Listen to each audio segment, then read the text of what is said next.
അങ്കമാലി മൂക്കന്നൂരിലെ പാറമടയ്ക്ക് മുൻപിൽ നാട്ടുകാരുടെ പ്രതിഷേധം. പിടിച്ചെടുത്ത സ്ഫോടക വസ്തുക്കൾ നിർവീര്യമാക്കാൻ പാറമടയിലെത്തിയ പോലീസ് സംഘത്തെ നാട്ടുകാർ തടഞ്ഞു.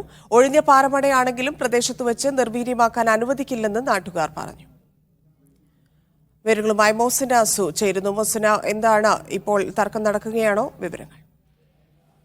തന്നെ ഇപ്പോൾ പ്രതിഷേധം അവസാനിച്ചിട്ടുണ്ട്. ഇന്ന് രാവിലെ മുക്കന്നൂർ പഞ്ചായത്തിലെ 3-ാം വാർഡിലാണ് പ്രവർത്തനരഹിതമായി കിടന്ന ദേവഗിരി VPG പാറമടയിൽ സ്ഫോടനം നടന്നത്. അങ്കമാലിയിൽ നിന്ന് പിടിച്ചെടുത്ത പടക്കങ്ങളും ഗുണ്ടുകളുമാണ് പോലീസ് പാറമടയിൽ പൊട്ടിച്ചത്.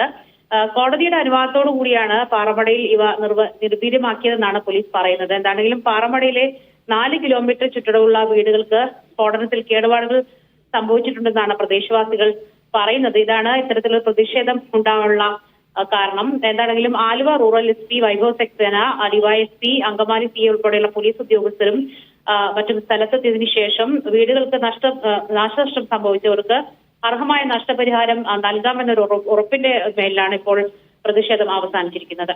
ധന്യ. ശരി.